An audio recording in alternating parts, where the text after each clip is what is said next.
Hey everybody, this is Eddie with Tree Peakers Podcast, episode 16. Now, today is January 1st, 2026. So first off, I want to wish everybody Happy New Year, and around September of 2025, leading up to then, I was banging out, episodes kind of left and right there. I was on a roll. And then I happened to find out some news about my mother, who found out she had cancer in September of 2025, and then God rest my mother's soul, she didn't make it too long after that. About around 45 days after we found out a cancer diagnosis, we lost my mom. So I kind of put everything on hold for a while. That's enough, Cairo. Go that way, buddy. My dog won't leave me alone here for a second. But yeah, let's go this way, Cairo. Come on, bud. Go that way. That's a good boy. So, although I wanted to do some shows and I had some ideas, my head wasn't in the right place. My family needed me. My family still needs me. We're still going through the grieving process. We're only 2 months and a few weeks removed from all that happening. But moving forward, I will dedicate every single Tree Peakers podcast episode to my mother. She was my number one fan, my biggest supporter. She loved watching my show. She loved me telling her about this subject. So in honor of my mother, I will trudge on, and we will continue to do this podcast in her name. I love her so much. I miss her every day.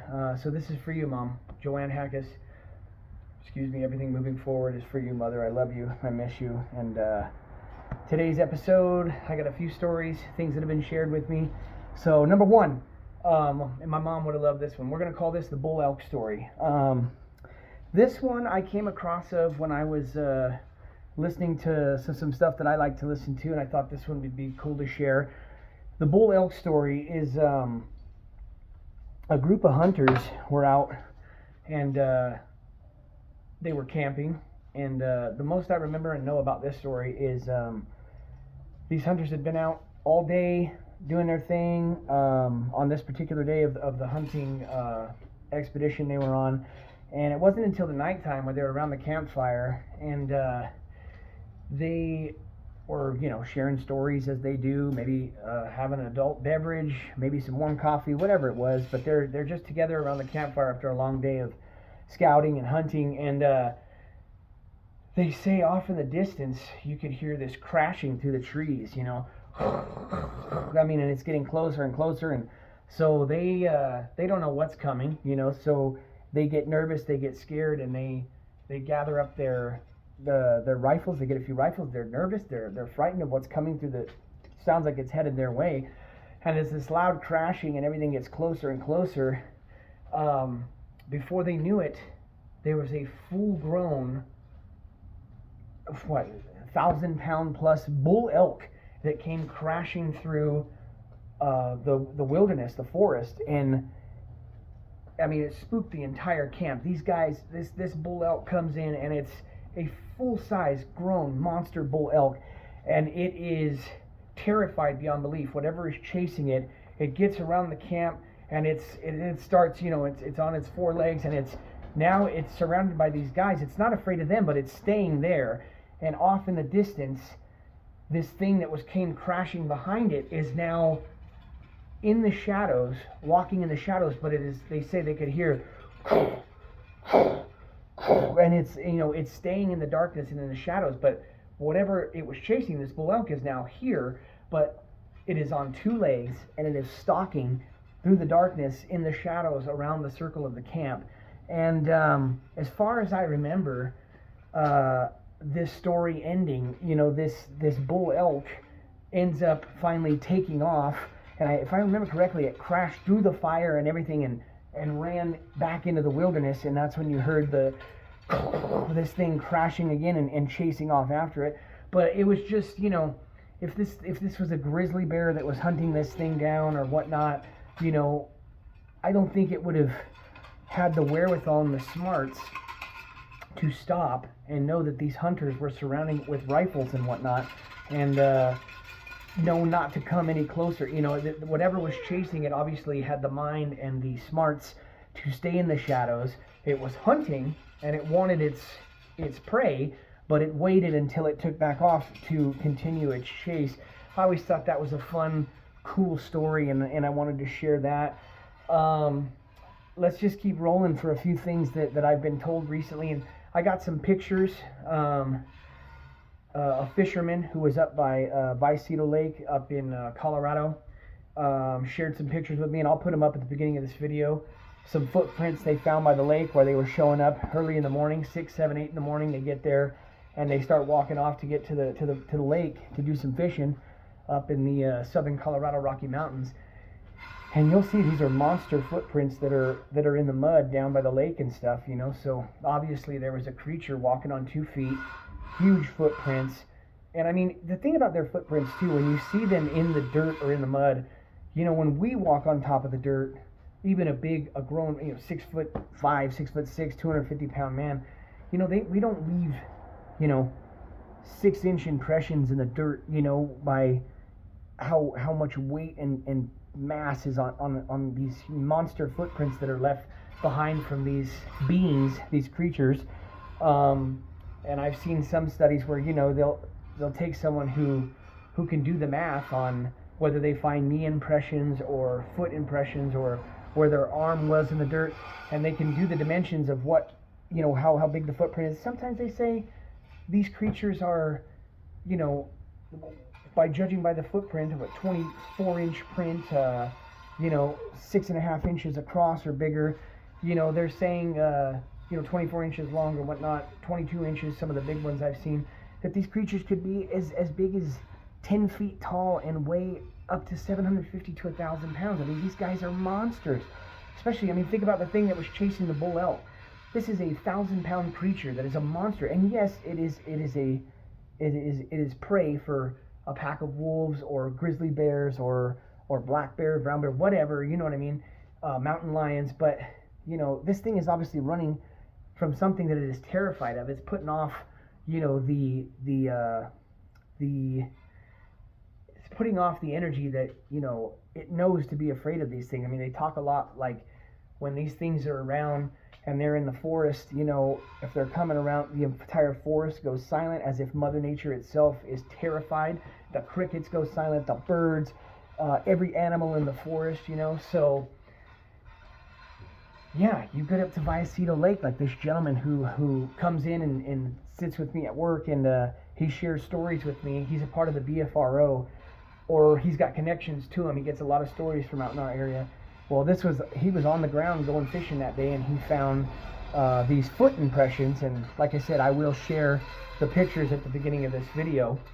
The next one that just happened this past weekend, and I got the photograph, and I'll share that at the beginning of the podcast too. If you can hear that in the background, my 1-year-old boy has his shovel, and he's out running around here, and you can hear him scraping his shovel on the ground. And Draven, you having fun? Yeah. Come here. You want to say hi? You want to say hi? Give me kisses. Hi, Cairo. Come. This is Draven. He's got his shovel, right, Draven? Say hi. Hi, huh? Draven got his shovel and he's playing, huh? You having fun?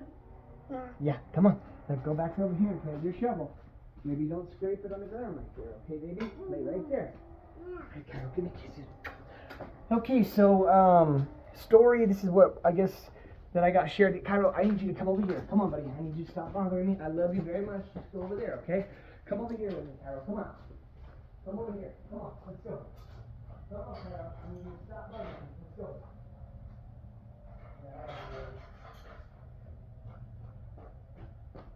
Okay, my dog wouldn't stop bugging me, so I went ahead and put him in the gate. But I love my Cairo, but I don't need him nipping at me this whole time I'm doing this. So this next story, I think it was last Friday or Saturday night. I'm doing my job like I always do. These folks sit down. They tell me they're from Alaska. They're down here to visit some family that live in Durango, Colorado, which isn't far from where I'm at. And they tell me Alaska, and I say, oh, that's Bigfoot country is what I tell them. And they go, oh, yeah, is that right?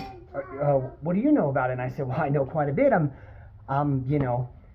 head first all the way in, I jumped all the way into this, to the deep end of this subject, and I'm all in, And That's when they go to let me know that the grandfather who's sitting at the table has seen a Sasquatch when they were riding the train that goes from Durango to Silverton, and they got the pictures to prove it. So I'll share this photograph at the beginning of this video. It's a fantastic one. I believe they told me when they were up in Northern California area, they shared this photograph at one of the big Sasquatch outposts, something, and they have it hanging up there. This photo was so good, you know. So I have it. They shared it with me, and they told me I could share this story. This gentleman went on to tell me that when they were riding the train from Durango to Silverton, they were sitting next to a doctor, and it happened to be this doctor who was taking pictures of everything.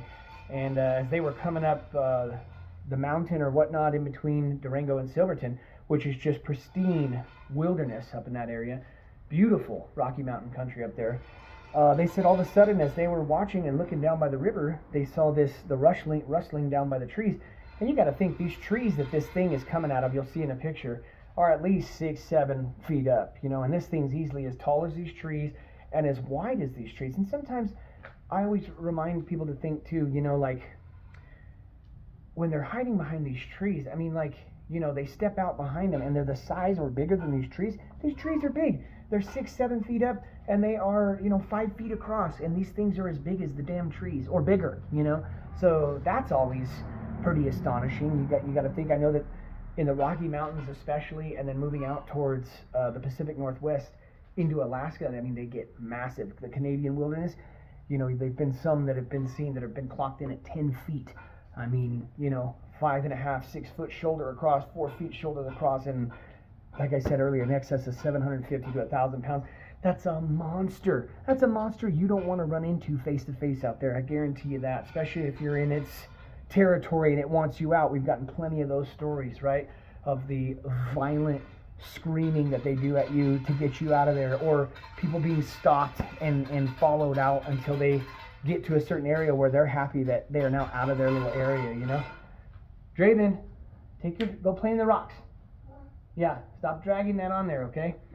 But this gentleman from Alaska told me that him and the doctor are sitting there, and when this thing started moving out of the trees, that's when they snapped a picture of it. But I believe, and I told him this, I believe maybe it was the train that spooked him. If he was down there by the river, he said that this thing came out, they got it, they were just, this doctor was just taking picture, he was, you know, it's what he was doing, documenting his time out there, but he got pictures of this thing coming out, and it's kind of your classic, you know what I mean, where he's starting to go, he's looking, and he's gone, you know, but he made his way across the Animas River and into the tree line, and he was gone. But they got a fantastic photo of it. I'll share it on here, and you'll see it at the beginning of this video. You can correlate the two with that story.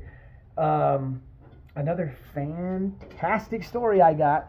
I'm sitting there, and I am doing my job, talking with people. It's what I do, right?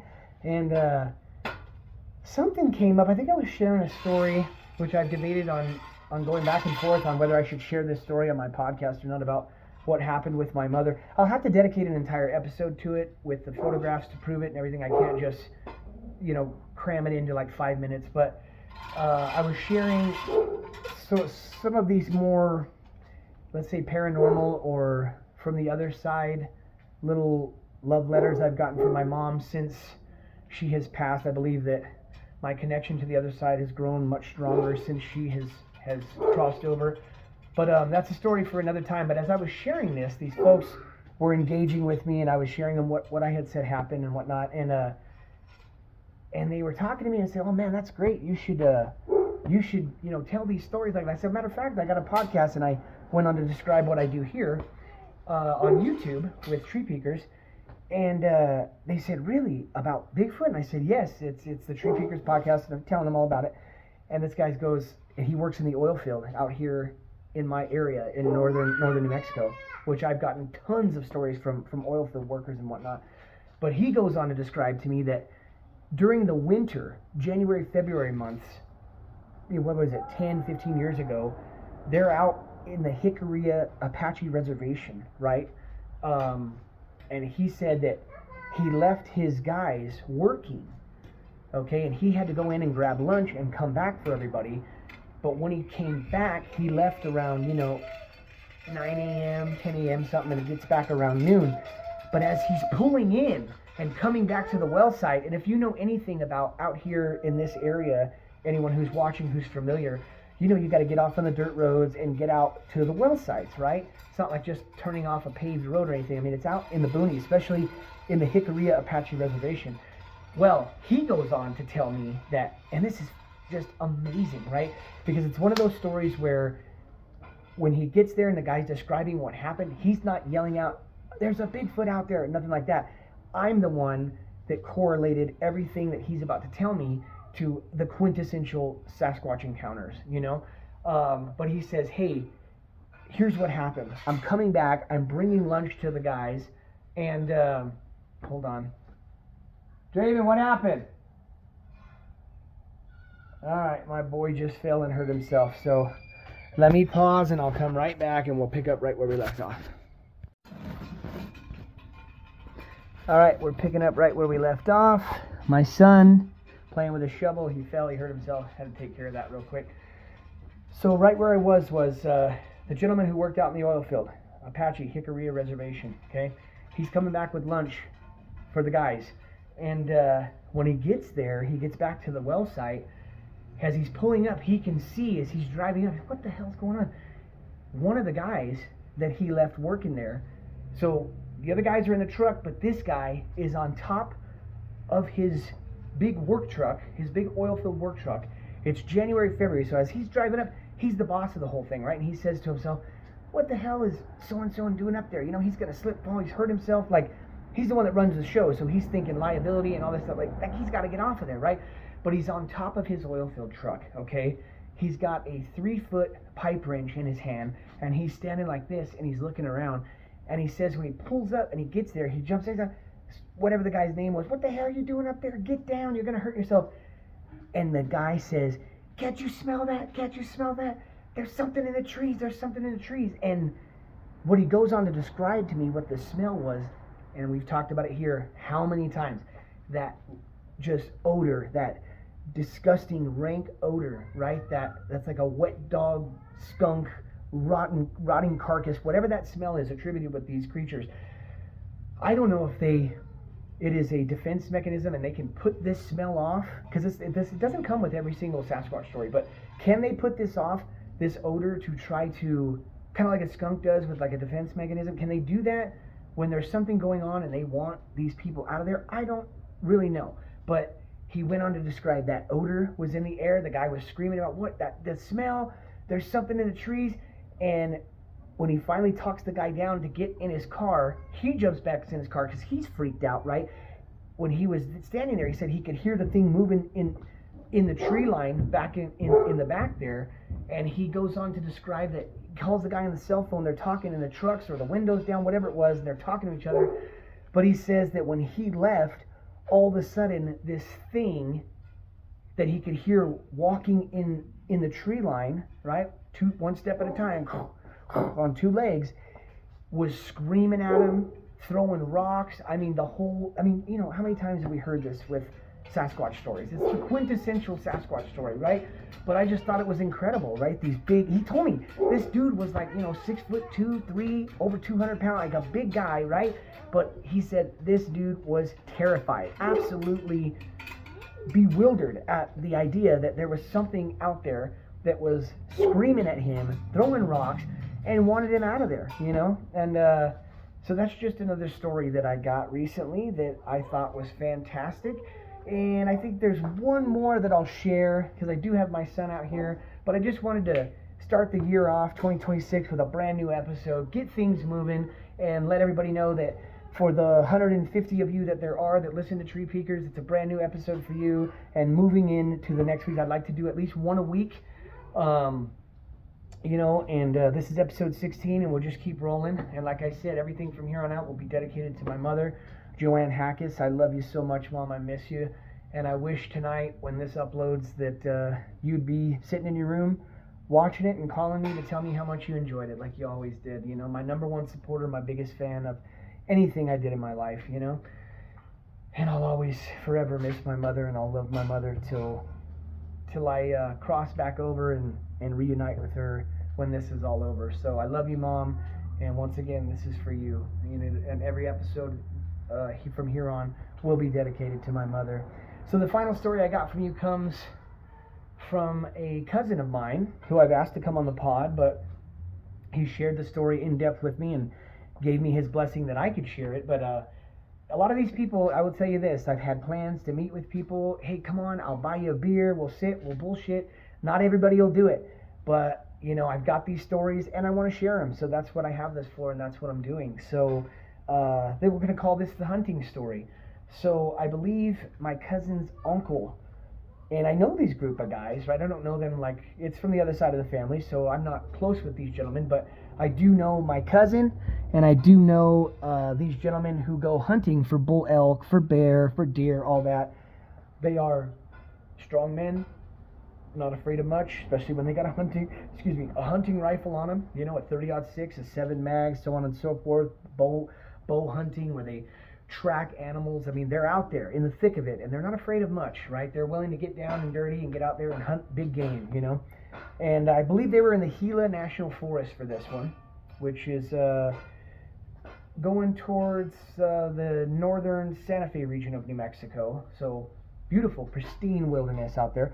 A little different than the Rockies in Colorado, but I think maybe, if I'm not mistaken, with the state line there with Colorado and New Mexico, they do bridge into each other there, these wildernesses and whatnot, up there, just as majestic as the Rockies, but just a little different with that high desert northern New Mexico feel to them. So my cousin goes on to tell me that his uncle went on his own this morning that he was hunting, and he was on foot, but he goes on to describe another quintessential Sasquatch encounter. And the best thing about it was, he also, when he got back to camp later that night with the guys and described everything, he was so terrified he ended up leaving.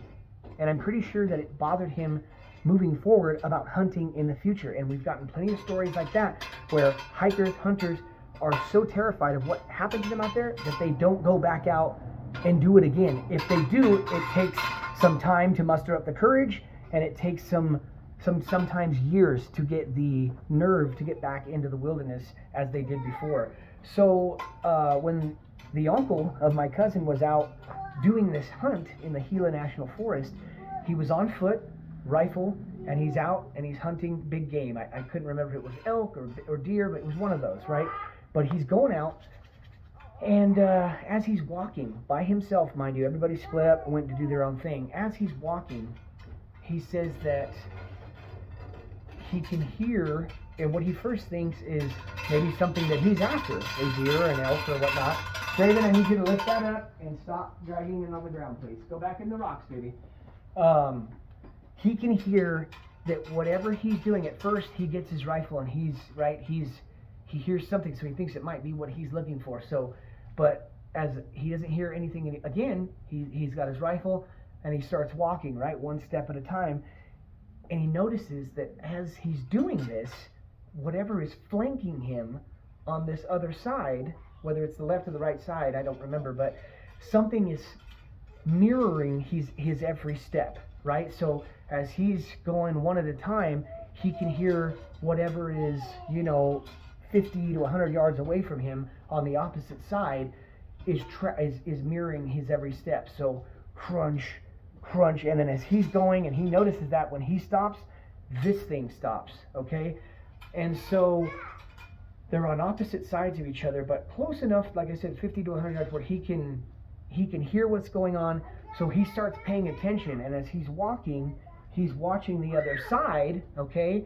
And as he's doing that, he hears the crunching, and he'll get this vague kind of shadowy shot of something that is going from tree to tree, right, and trying to stay out of view of him. And so that's when he takes his rifle and he starts looking around, right, and he starts trying to get a better view of this thing. So when the rifle comes out, that's when this being, this creature, who he describes it, and he told me his uncle told him this story and said, it wasn't a bear, it wasn't on 4 feet, it wasn't on 4 legs, pardon me. This, whatever this was walking on 2 legs. It was flanking him, it was stalking him, and mirroring his every step. A bear's not going to do that. A cougar's not going to do that, right? Like, this was one of those stories again that is the quintessential Sasquatch story that we've heard time and time again. Those of you who are watching this right now, who pay attention to the subject and who have heard the stories, I've heard one like this on many occasions on various different platforms that I listen to and enjoy. But this one is firsthand that I was told from a cousin of mine who knows I'm into the subject and said, hey, one day he told me, hey, I got a Bigfoot story for you. It's my uncle. Went on to tell me which uncle it was. I won't use his name here. But I said, oh, yeah, of course I know him. Like I said, I'm not close with this guy. It's from the other side of the family, but I know of him. I know this group of guys. My dad used to go hunting with these guys growing up, you know. So the story goes on, and it finishes like this. As they're both on the opposite sides of each other, and this thing is flanking and trying to stay behind the trees and whatnot. This thing, as he's got the rifle out, it finally takes off and crashing through the woods and whatever, and gets to an opening, and then, you know, it's when he loses it as it goes out, gets into a clearing, gets to the other side of the tree line on the opposite side of the canyon. And that's when the uncle, I was told, is super freaked out. He's got his rifle. He's now on edge, right? And so he gets down again, he gets his rifle, and he's looking, right? He's looking through his scope. And what he believes to see on the other side of this canyon now, right? Because this thing made its way out of the trees, across the little opening and into the tree line there. As he gets to this one spot, he sees what looks like this giant bush, right? And he kind of gets locked on it, and he takes his gun down, and he's looking, and it looks a little odd compared to the rest of the scenery. Well, this thing had made its way across, and when he's looking with the naked eye, he puts the scope back on. I think it's what he told me when he took the scope off this last time. What he thought was that bush, which was down, stands up. He throws the scope back on it, and I mean, he goes on to describe that this thing was covered in hair, was at least 7-8 feet tall, massive, right? And he's looking at it through the scope, and he says he's coming up and looking, he sees all the matted, nasty hair hanging down. I think he went on to tell me that in the face area, before it took off, and I'll describe what happened when it takes off, that even in the face, it looked more like a man than it did an animal, like almost like, and we've talked about this before, like the body of an animal, obviously, right, master of the wilderness, but it has some human component to it, right? And I think I remember my cousin never telling me that he felt the need like he wanted to shoot, but he was so terrified and in awe simultaneously of what was happening that he was, you know, fixated on this situation that now occupied his full attention. And so when this thing stands up the way that it does, right, and he's switching back and forth and looking, and as he puts the gun down again this time, that is when this thing that stood up, he got a good look at it the way he did, right? And he said that this thing went up the side of a canyon, right? And he told my cousin, this is my uncle's cousin telling him, that it would have taken him an hour to scale the side of this canyon, this mountain wall area, right? Go up. This thing on 2 legs, he described, 2 legs, not 4, wasn't on all 4s going up. This thing that had flanked him, stalked him, and took off, right, was now going up the side of this canyon wall, mountain thing, whatever, and he got up in a matter of minutes, right? Like a mountain goat would, you know, just whoop, whoop, whoop, whoop, whoop. And, you know, fun story. The only thing that I can remember that I seen do that firsthand like that was when my dad and I used to go bull elk hunting. We would leave, take off really early in the morning, head up to the Governor Door area here in New Mexico, northern New Mexico, close to the Navajo Dam, and we would go out into Governor Door. We would be in the vehicle. Sometimes I would get dropped off, and my dad would drive, and I'd go through the canyon. He'd pick me up over here, but it was early in the morning. The sun was just coming up, and I always felt like when we were out there together, my dad and I always had the eye to spot the animals, right? As I got older, I didn't enjoy killing them so much as I did when I was younger, and I didn't really understand it. I respect hunting, and I have a love and a real respect for the guys that get out there and do it and supply their families with the food and nourishment that they need from these animals. But it's just not for me the older I got, you know. But this is one of our last hunting trips, my dad and I.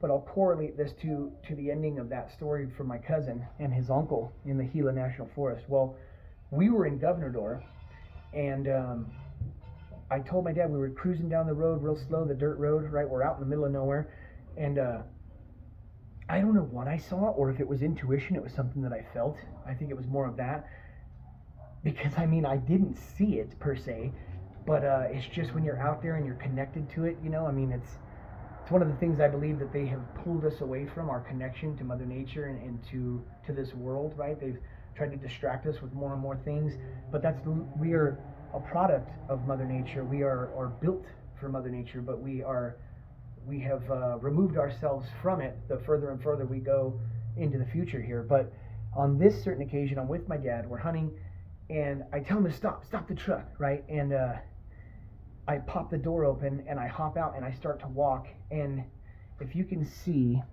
from here, from where I am, from here to this pipe here, okay, let's zoom in here to this pipe. So we're not, I mean, I am not far whatsoever, but if the truck is here, this is the dirt road and we're driving and the truck is there, I open the door and I walk to about here. This is where the tree line would be, and in a whole group of trees here where it gets nice and thick into this area, that is where I see all of a sudden this beautiful, majestic, giant bull elk is sleeping. Okay, it is sleeping, and I spook it, right? I get out of the car and I start walking towards it and I spook it, and so therefore it raises up. It is asleep, head down, it raises up. Massive 6x6, 7x7 bull elk, giant bull elk. We were hunting cow elk at the time.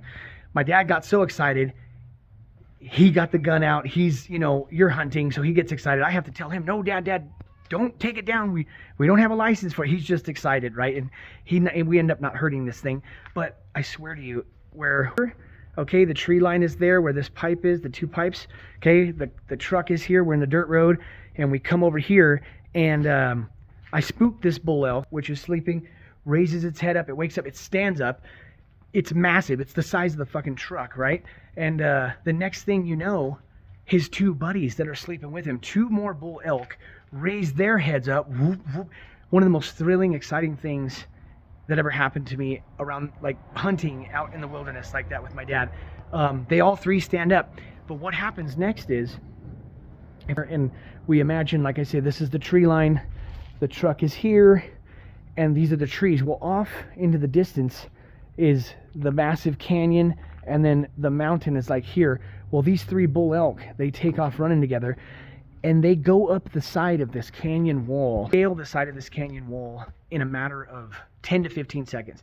And I remember my dad saying to me, my God, that would have taken us a half an hour to an hour to climb, right? And when I heard this story from my cousin, and he told me the way that this being, this creature, this Sasquatch, scaled the side of it, I mean, it reminded me of how the bull elk have the ability to do that. And that's why I say, yes, this thing is like man, animal, whatever hybrid that is ancient beyond anything that we can think. I think this thing has been around a lot longer than we have, but they have these abilities, and we're not even talking the paranormal stuff on this episode, but we know we can go down that rabbit hole too. But just the way that they can scale the mountains, or often you hear about how you follow footprints for X amount of miles and then they're gone, or there's tracks that lead to nowhere, and like as if they just vanish. I don't know, man.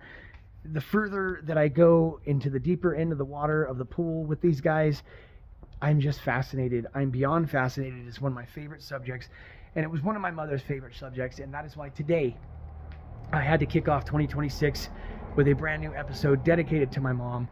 This has been episode 16 of the Tree Peakers podcast. I've said it before. Anybody who's watching, if they've got a story and they've always wanted to share it, but they've never had a place or felt comfortable enough to do so, well, treepeakerspodcast@gmail.com. You can send me your story. I will read it here.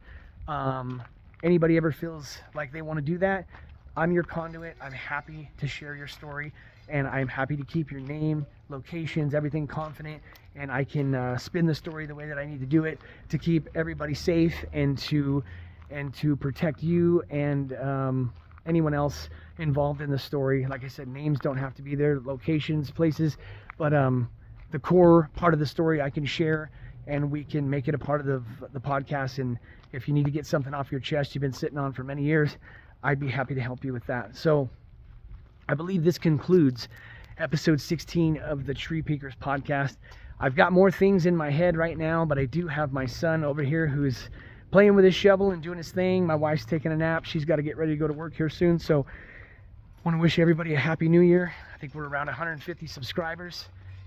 Let's shoot for another 150 this year. Let's try to get to 300, you know, and so on and so forth as we move forward and head up that hill.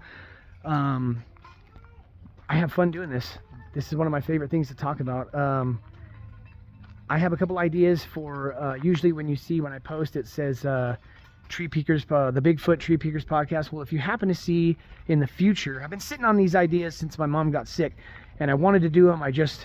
There were things that I was planning on helping my mother with, and then lo and behold, we ended up losing her, and my whole family had to go through this process together, so I didn't get around to it. But the Benny and Barney Hill story, okay? I want to share that. One of the most impactful UFO encounters / abduction stories, right? Long before the Travis Walton encounter, which I'd like to talk about as well, happened in Snowflake, Arizona, not too far from where I am. You had the Benny and Barney Hill story, which happened and was flat out amazing. So if you see the Tree Peakers paranormal podcast, Benny and Barney Hill story, that's coming in 2026. The Travis Walton story I'm going to go over, which happened in Snowflake, like I just said, that'll be a paranormal Tree Peakers episode. I've got a story. My father, who was hunting on the Hila National Forest, but it's not a Bigfoot story. It is a UFO story. Something he's seen when he was out there. A story that I've had and I've shared since I was a child. I've remembered this story. It's a fantastic story. So there's going to be a few paranormal episodes. There's going to be some Bigfoot episodes. And also in 2026, when I feel I'm comfortable and ready to share this, I will share my mom's story. So until then, ladies and gentlemen, this has been episode 16. This is Eddie with the Tree Peakers podcast signing off. We'll talk to you real soon. I hope you enjoyed this episode. We'll catch you later, YouTube.